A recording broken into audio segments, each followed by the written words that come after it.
2024 is upon us. Happy New Year to everyone. What do we have to look forward to this year in Canada?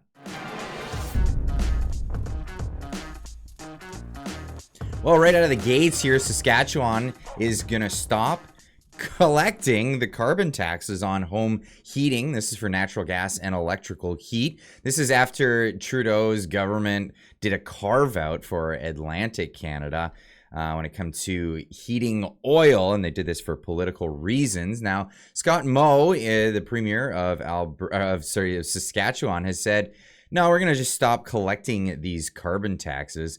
For the federal government, you want to collect them, you collect them on your own. Don't expect us to do this for you.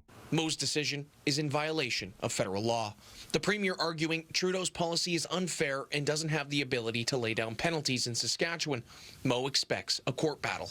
It's unfortunate that we're going to see, many of the federal government's initiatives land in court, and many of them are going to be on, who has the constitutional jurisdiction to do what they intend to do. Other Canadian premiers are joining. So this is, they're joining up, and well, maybe see where that goes from here. But this is where they're going, and it's not popular, these carbon taxes. Canada's heated political conflict over carbon pricing will continue into 2024. We're going to see lots more of this kind of thing happening as well. We may see the last year of the Trudeau government. We're not sure how that's going to go. Is that going to happen this year? Still up in the air. There's still rumors of a spring election, but I know everyone's so tired of all of this and would like to see it go. But some people are just saying, you know what? Not having it. There's Canadians that are fleeing the country in record numbers. This is an article from True North talking about, something I've been sharing with the audience here for a bit. While Canada may be experiencing record high population growth, there's an exodus of citizens, with emigration or reverse immigration surging this year. The outflow of citizens in the last 3 months has only been higher 3 times in the past century, according to data from Statistics Canada. More and more Canadian residents are leaving to go live in foreign countries, with emigration up 3% in this last quarter. Now, Marty up north put this out here, showing that, even though the population has been going up in Alberta, well, there's this massive brain drain. The brain drain is real, he says. While Alberta overall population has grown by 5% in the last year, record numbers of professional engineers have left the province. Even though Alberta has some of the lowest taxes in the country, it's still higher compared to jurisdictions like Texas, Louisiana, Australia, and other more desirable locations.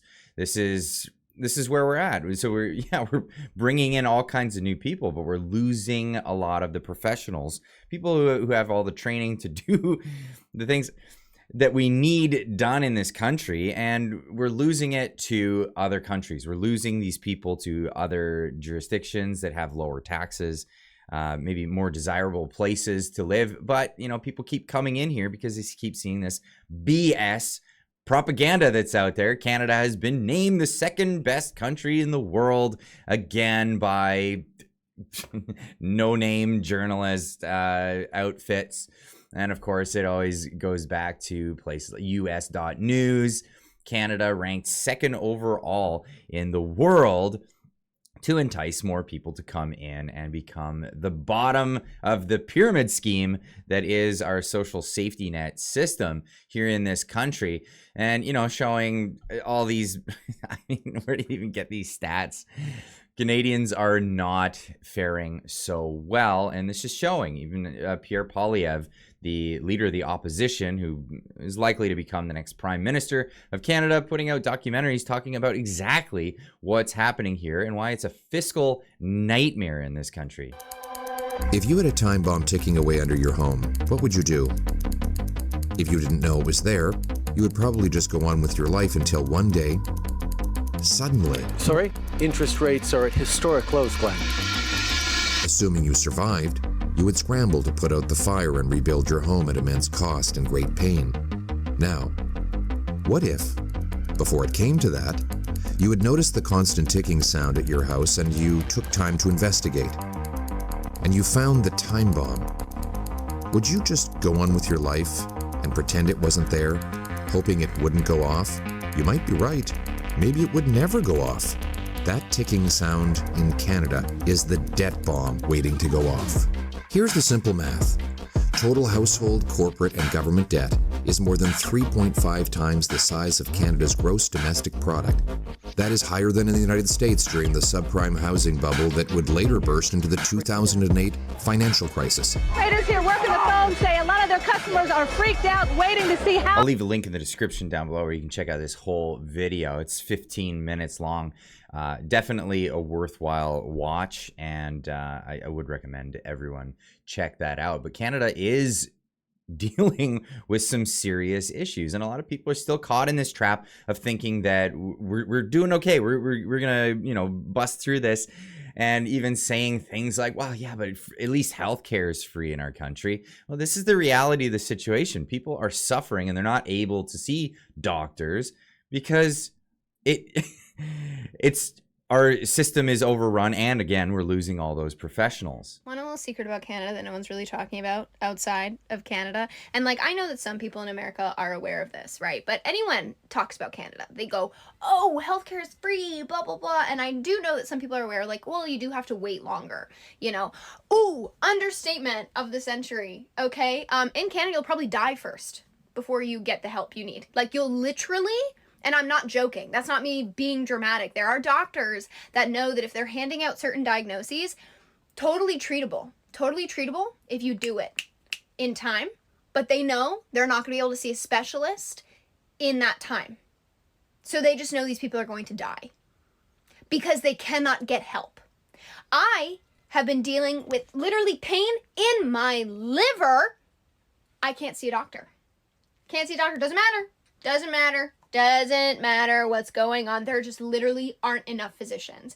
It's not that they're picking and choosing and picking poorly. They literally just don't have physicians. There's nobody here. So you want to come here? You want to be like, oh, I want to get free healthcare. You'll probably die first. Okay, I've been on a wait list for a general practitioner, a GP, for 6 months. And you can't do anything here without a GP. I can't even go to the gynecologist just for a routine exam. And I had precancerous tissue in my cervix, so I have to get checked twice a year. I'll leave a link in the description down below. You can watch this whole video in its entirety. But getting at the point, it is not good. It's not good seeing what's happening in this country. And, well, there's a massive reflection in the polling data.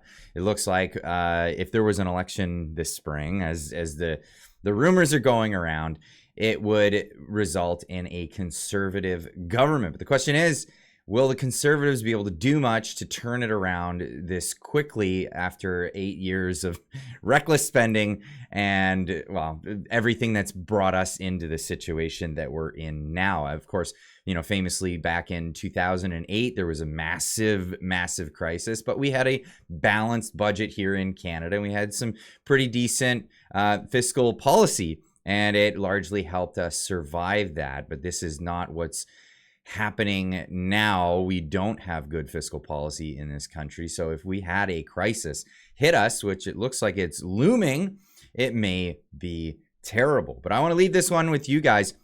What do you think moving into 2024?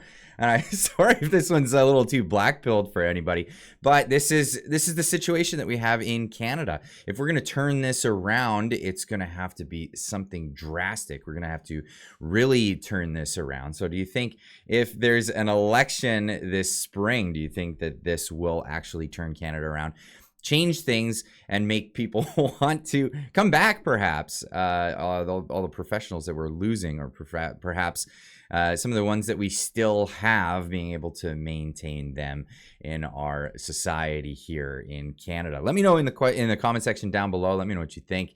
And of course, we'll see you in the next one. Keep on trucking.